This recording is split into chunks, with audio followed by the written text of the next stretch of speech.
Ellen G. White esclarece as questões.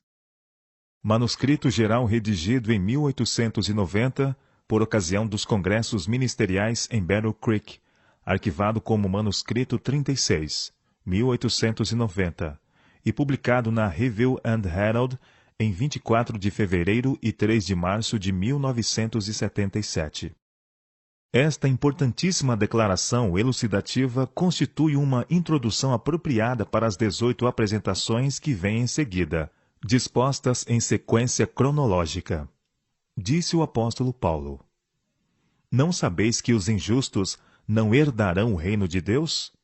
Tais fostes alguns de vós, mas vós vos lavastes, mas fostes santificados, mas fostes justificados, em o nome do Senhor Jesus Cristo e no Espírito do nosso Deus. 1 Coríntios capítulo 6, versos 9 a 11. A ausência de devoção, piedade e santificação do homem exterior provém de negar a Jesus Cristo, justiça nossa. O amor de Deus precisa ser cultivado constantemente. Enquanto uma classe de pessoas deturpa a doutrina da justificação pela fé e deixa de aceder às condições estabelecidas na palavra de Deus, se me amais, guardareis os meus mandamentos, há um erro tão grande como este da parte dos que pretendem crer nos mandamentos de Deus e obedecer-lhes, mas se colocam em oposição aos preciosos raios de luz, novos para eles, refletidos da cruz do Calvário. A primeira classe não vê as maravilhosas coisas na lei de Deus para todos os que são praticantes de sua palavra. Os outros sofismam acerca de insignificâncias e negligenciam as questões mais importantes, a misericórdia e o amor de Deus. Muitos têm perdido muita coisa por não haverem aberto os olhos de seu entendimento para discernir as maravilhosas coisas da lei de Deus. Por outro lado, os religionistas em geral divorciam a lei do Evangelho, ao passo que nós, por outra parte, quase fizemos o mesmo de outro ponto de vista. Não expusemos às pessoas a justiça de Cristo e a ampla significação de seu grande plano de redenção. Deixamos de lado a Cristo e seu incomparável amor, introduzimos teorias e raciocínios e pregamos sermões argumentativos. Homens não convertidos têm ocupado o púlpito sermonando. Seu próprio coração nunca experimentou, por meio de viva, apegada e confiante fé, a agradável evidência do perdão de seus pecados. Como então podem eles pregar o amor, a simpatia, o perdão de Deus para todos os pecados? Como podem dizer, olhai e vivei? Olhando para a cruz do Calvário, sentireis o desejo de levar a cruz. O Redentor do mundo esteve suspenso na cruz do Calvário. Contemplai o Salvador do mundo, no qual habita corporalmente toda a plenitude da divindade. Pode alguém olhar e contemplar o sacrifício do amado Filho de Deus, sem que seu coração seja enternecido e quebrantado, pronto a entregar-se a Deus de coração e alma? Seja este ponto plenamente estabelecido em todas as mentes. Se aceitamos a Cristo como Redentor, precisamos aceitá-lo como soberano. Não podemos ter certeza e perfeita confiança em Cristo como nosso Salvador, enquanto não o reconhecermos como nosso Rei e formos obedientes a seus mandamentos. Assim, evidenciamos nossa lealdade a Deus. Nossa fé tem então o timbre genuíno, pois é uma fé operante. Ela opera pelo amor. Dizei isto de vosso coração: Senhor, creio que morreste para resgatar minha alma. Se desse tanto valor à alma que chegasse a dar tua vida pela minha, mostrar-me-ei sensível. Entrego minha vida com todas as suas possibilidades, em toda a minha fraqueza, aos teus cuidados. A vontade deve ser colocada em completa harmonia com a vontade de Deus. Quando isto é efetuado, não será repelido nenhum raio de luz que incide sobre o coração e sobre os recessos da mente. A alma não será obstruída pelo preconceito, chamando a luz trevas e as trevas luz. A luz do céu é bem recebida, como luz que inunda os recessos da alma. Isto é entoar melodias a Deus. Quanto cremos de coração? Chegai-vos a Deus, e ele se chegará a vós outros. Isto significa estar muito com o Senhor em oração. Quando os que se educaram no ceticismo e acalentaram a descrença, entretecendo dúvidas em sua experiência, estão sob a convicção do Espírito de Deus, reconhecem ser seu dever pessoal confessar sua descrença. Abrem o coração para aceitar a luz que lhes foi enviada, e pela fé passam do pecado para a justiça e da dúvida para a fé. Consagram-se a Deus sem reservas, para seguir sua luz em lugar das faíscas que eles mesmos acenderam. Ao manterem sua consagração, verão crescente luz, e ela vai brilhando mais e mais até ser dia perfeito. A descrença que é acalentada na alma tem um poder sedutor. As sementes da dúvida que eles estiveram semeando produzirão sua colheita, mas devem continuar a arrancar toda a raiz de descrença. Quando são desarraigadas essas plantas nocivas, elas cessam de crescer por falta de nutrição em palavra e ação. A alma deve ter as preciosas plantas da fé e do amor introduzidas no solo do coração e entronizadas ali. Não podemos compreender que a coisa mais dispendiosa do mundo é o pecado? Ele ocorre à custa da pureza de consciência, ao preço de perder o favor de Deus e dele separar a alma, perdendo afinal o céu. O pecado de entristecer o Santo Espírito de Deus e de andar em desacordo com ele tem custado a muitos indivíduos a perda de sua alma. Quem pode avaliar as responsabilidades da influência de todo instrumento humano a quem o Salvador adquiriu pelo sacrifício de sua própria vida? Que cena se apresentará quando se assentar o tribunal e se abrirem os livros para atestar a salvação ou a perda de toda a alma? Será necessário a infalível decisão daquele que viveu na humanidade, amou a humanidade, deu a vida pela humanidade, para fazer a atribuição final das recompensas aos justos leais e da punição aos desobedientes, aos desleais e injustos. Ao Filho de Deus é confiada a completa avaliação de toda a ação e responsabilidade individuais. Para os que foram participantes dos pecados de outros homens e agiram contra a decisão de Deus, será uma cena terrivelmente solene. Reiteradas vezes me tem sido apresentado o perigo de nutrir, como um povo, falsas ideias da justificação pela fé. Durante os anos tem-me sido mostrado que Satanás trabalharia de maneira especial para confundir a mente quanto a esse ponto. Tem-se alongado sobre a lei de Deus e ela tem sido apresentada às congregações quase de modo tão destituído do conhecimento de Jesus Cristo e de sua relação para com a lei como a oferta de Caim. Foi-me mostrado que muitos se conservam longe da fé devido às ideias embaralhadas e confusas acerca da salvação, e porque os ministros têm trabalhado de maneira errônea para alcançar os corações. O ponto que durante anos tem sido recomendado com insistência à minha mente é a justiça imputada de Cristo. Tenho estranhado que este assunto não se tenha tornado tema de sermões em nossas igrejas em todas as partes do nosso país, sendo que tão constantemente é realçado perante mim, e eu tenho tornado o assunto de quase todo o sermão e palestra que hei proferido para o povo. Ao examinar meus escritos de 15 e 20 anos atrás, verifico que eles apresentam a questão sob a mesma luz, a saber que os que ingressam na solene e sagrada obra do ministério devem primeiro receber um preparo nas lições sobre os ensinos de Cristo e dos apóstolos quanto aos vivos princípios da piedade prática. Devem ser instruídos a respeito do que constitui fervorosa e viva fé. Muitos jovens são enviados a trabalhar, embora não compreendam o plano da salvação e o que é verdadeira conversão. Na realidade, precisam converter-se. Precisam ser esclarecidos sobre este ponto, e os ministros têm de ser ensinados a alongar-se mais pormenorizadamente sobre os assuntos que explicam a verdadeira conversão. Todos os que são batizados devem tornar evidente que se converteram.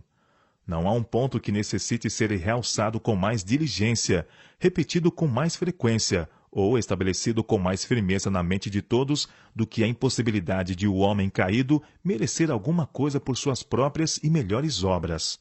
A salvação é unicamente pela fé em Jesus Cristo. Quando é investigada esta questão, ficamos com o coração magoado ao ver quão triviais são as observações dos que deviam compreender o mistério da piedade. Eles falam tão irrefletidamente das verdadeiras ideias de nossos irmãos que professam crer na verdade e ensiná-la. ficam muito aquém dos fatos reais, segundo me têm sido revelados. O inimigo enleou sua mente de tal modo na bruma e na névoa da mundanidade, e ela parece estar tão arraigada em seu entendimento, que se tornou uma parte de sua fé e de seu caráter. Só uma nova conversão pode transformá-los e levá-los a abandonar essas falsas ideias. Pois é exatamente o que elas são, segundo me foi revelado. Apegam-se a elas como quem está afogando se apega a um salva-vidas, para evitar que sucumbam e naufraguem na fé. Cristo me deu estas palavras a serem proferidas. Se alguém não nascer de novo, não pode ver o reino de Deus. Por conseguinte, todos os que têm correta compreensão deste assunto devem deixar de lado seu espírito polêmico e buscar o Senhor de todo o coração.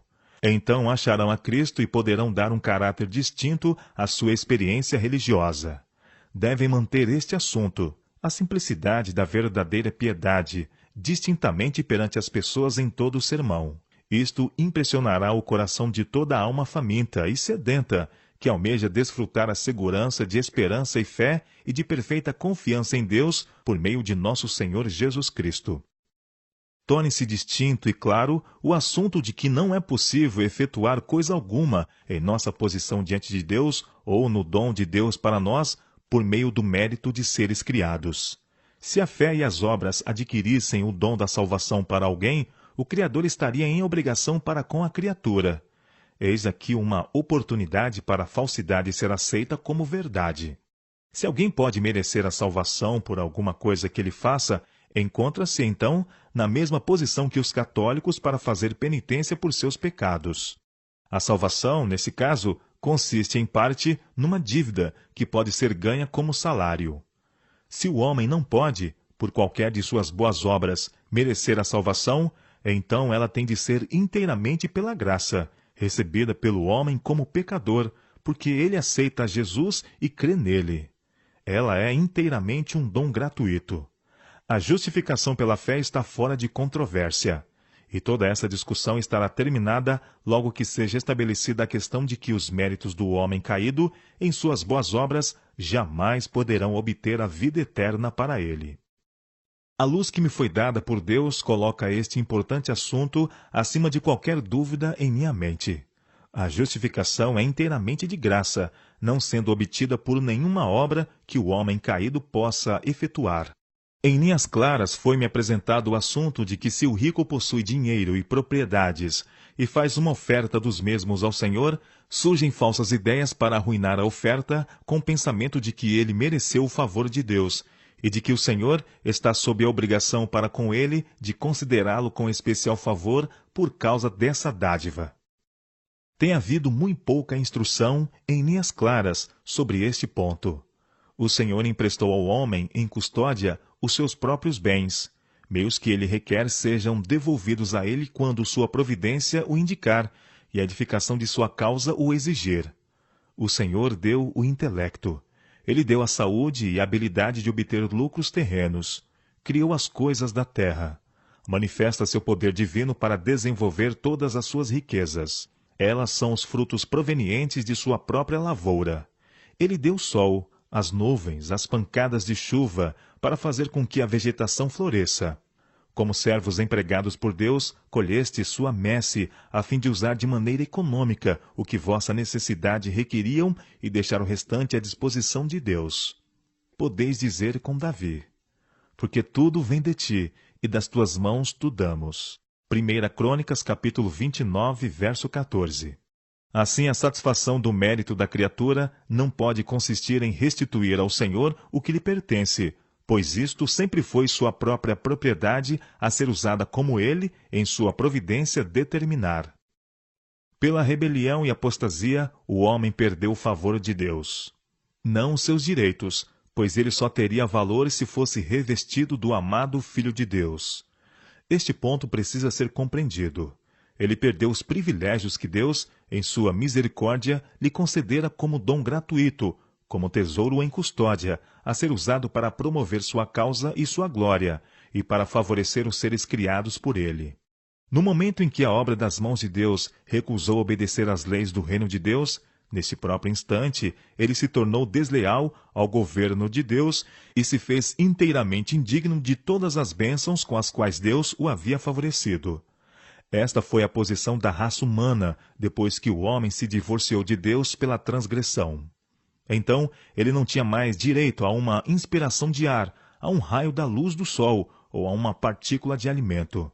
E a razão de o homem não ter sido destruído era que Deus o amou de tal maneira que deu seu Filho amado para que sofresse a penalidade da transgressão dele. Cristo se prontificou a tornar-se o penhor e substituto do homem, para que este, por meio de graça sem igual, tivesse outra prova, uma segunda oportunidade, tendo a experiência de Adão e Eva como advertência para não transgredir a lei de Deus como eles o fizeram. E visto que o homem desfruta as bênçãos de Deus na dádiva da luz do sol e na dádiva do alimento, deve ele inclinar-se diante de Deus em grato reconhecimento de que todas as coisas provêm dele. Tudo que lhe é prestado como retribuição é somente o que lhe pertence por ser o doador. O homem quebrou a lei de Deus, e por intermédio do Redentor foram feitas novas e recentes promessas numa base diferente. Todas as bênçãos precisam vir por meio de um mediador. Agora, todo membro da família humana está inteiramente entregue nas mãos de Cristo, e tudo que possuímos, quer seja o dom de dinheiro, de casas, de terras, de faculdades de raciocínio, de força física ou de talentos intelectuais, nesta vida presente e as bênçãos da vida futura, é colocado em nosso poder como tesouros de Deus a serem aplicados fielmente para benefício do homem. Todo dom é assinalado pela cruz e traz a imagem e a inscrição de Jesus Cristo. Todas as coisas provêm de Deus. Desde os menores benefícios até a maior bênção, tudo flui através do único conduto. Uma mediação sobre-humana, salpicada com um sangue, cujo valor é inestimável, porque era a vida de Deus em seu Filho. Ora, nenhuma alma pode dar alguma coisa a Deus que já não seja dele. Tende isto em mente.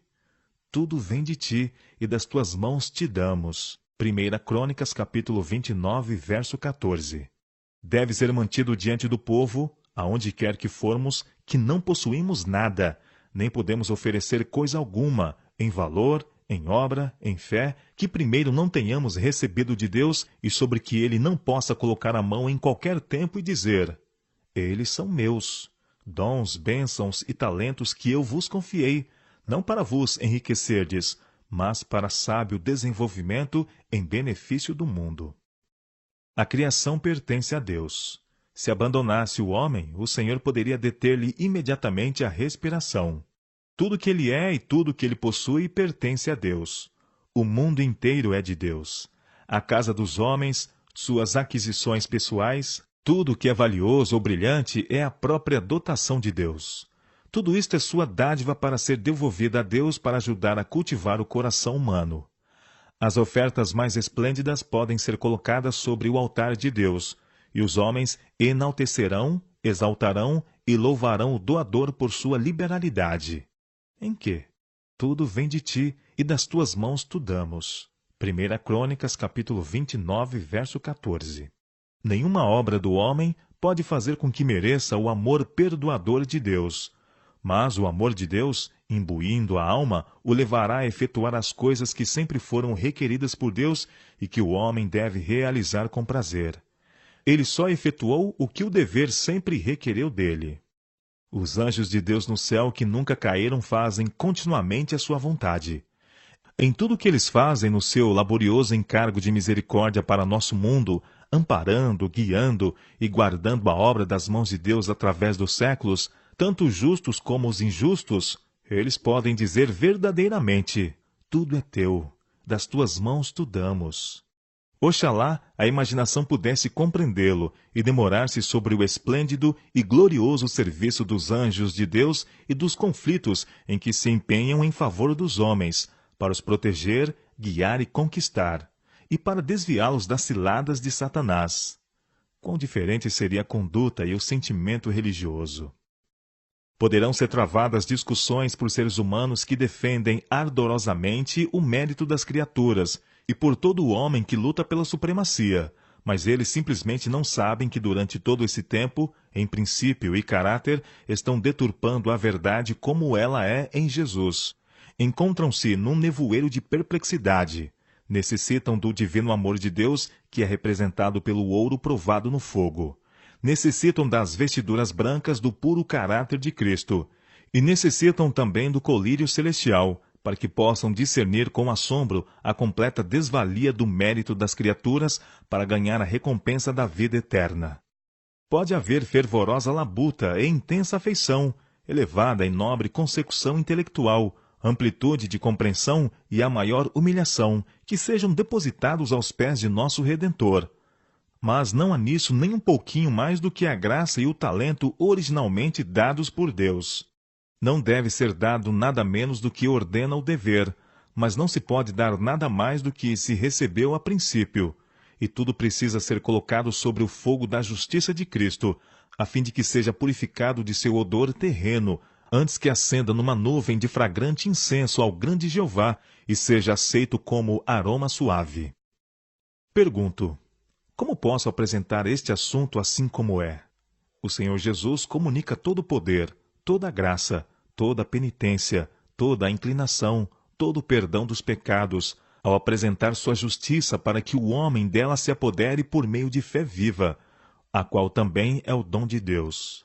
Se juntássemos tudo o que é bom e santo, nobre e belo no homem, e apresentássemos o resultado aos anjos de Deus, como se desempenhasse uma parte na salvação da alma humana ou na obtenção de mérito, a proposta seria rejeitada como traição.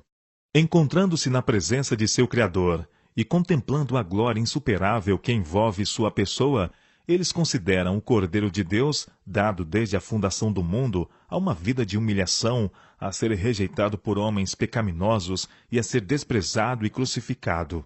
Quem pode avaliar a imensidão desse sacrifício? Cristo se fez pobre por amor de nós, para que pela sua pobreza nos tornássemos ricos. E quaisquer obras que o homem pode prestar a Deus serão muito menos do que nada. Meus pedidos só se tornam aceitáveis por estarem baseados na justiça de Cristo. A ideia de fazer algo para merecer a graça do perdão é errônea, do começo ao fim. Senhor, não trago na mão valor algum, simplesmente me apego à tua cruz. O homem não pode realizar proezas dignas de louvor que lhe deem alguma glória. Os homens têm o hábito de glorificar os homens e de exaltá-los. Estremeço ao ver e ouvir algo a esse respeito, pois me foram revelados não poucos casos em que a vida familiar e a obra no interior do coração desses próprios homens se acha repleta de egoísmo. Eles são corruptos, ignóbeis e vis, e nada do que provém de todos os seus feitos pode elevá-los diante de Deus, pois tudo o que fazem constitui uma abominação à sua vista. Não pode haver verdadeira conversão sem o abandono do pecado, mas não é discernida a grave natureza do pecado.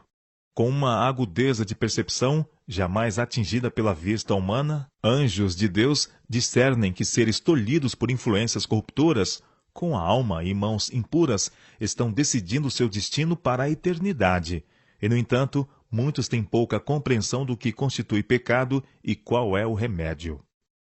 Ouvimos ser empregadas tantas coisas a respeito da conversão da alma que não são verdade.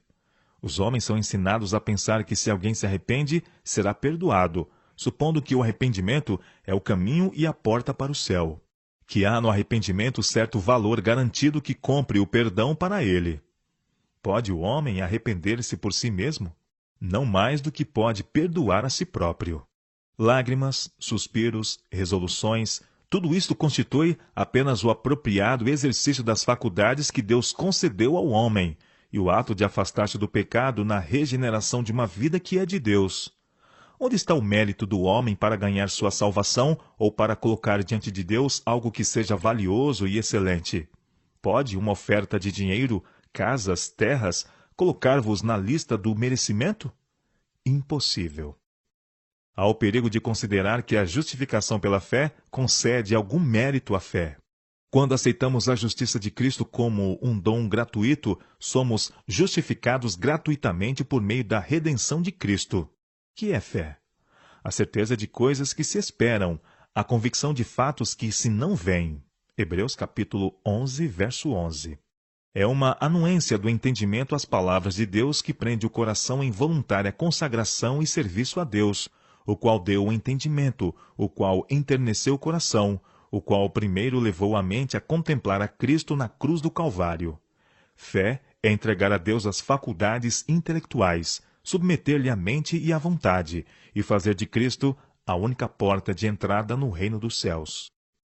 Quando os homens aprendem que não podem obter a justiça pelo mérito de suas próprias obras e olham com firme e inteira confiança para Jesus Cristo como sua única esperança, não haverá tanto do próprio eu e tão pouco de Jesus.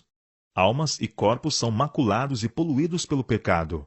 O coração é alienado de Deus. Contudo, muitos estão se debatendo em sua própria força finita para conquistar a salvação por suas boas obras. Jesus, pensam eles, efetuará uma parte da salvação e eles precisam fazer o resto. Necessitam ver pela fé a justiça de Cristo como sua única esperança para o tempo e para a eternidade. Deus deu aos homens faculdades e aptidões.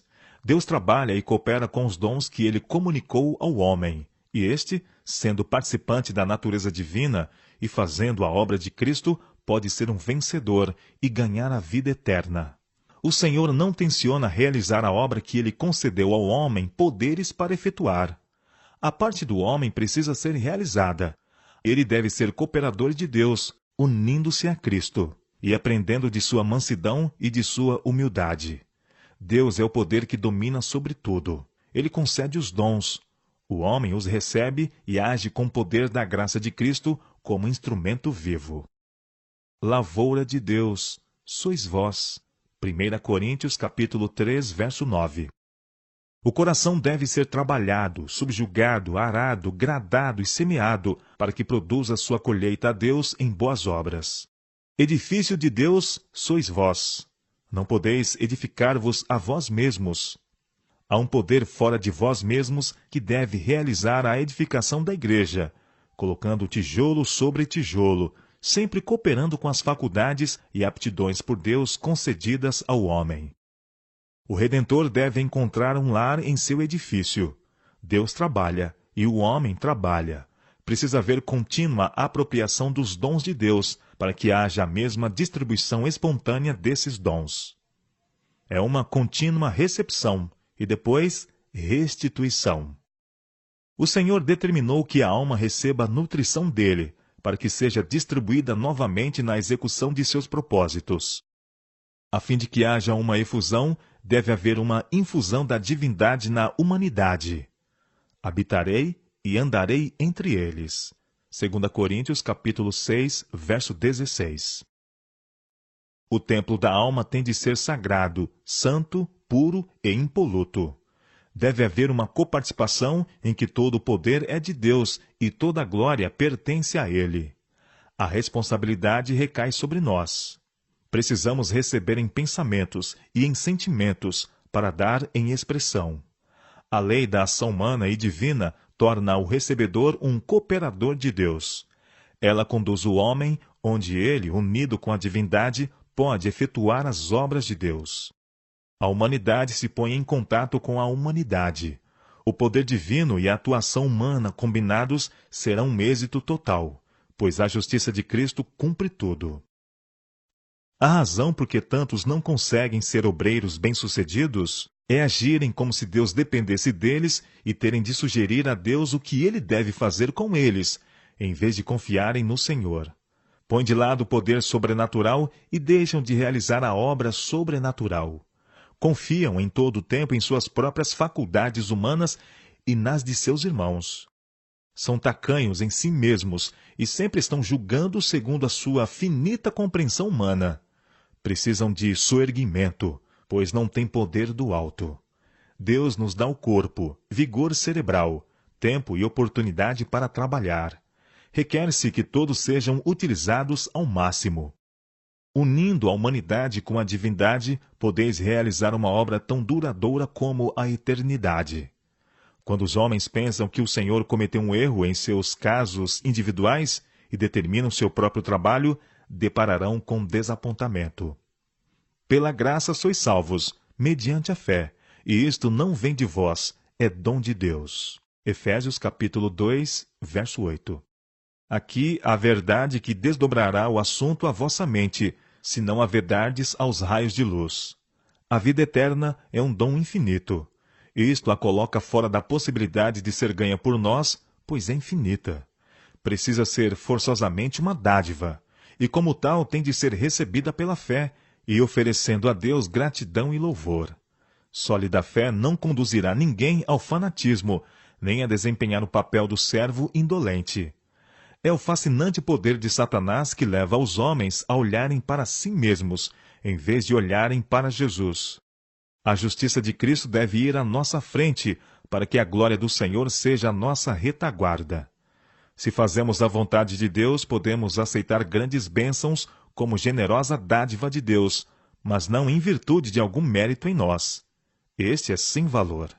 Realizai a obra de Cristo, e honrareis a Deus, e sereis mais do que vencedores por meio daquele que nos amou e deu a vida por nós, para que tivéssemos vida e salvação em Jesus Cristo.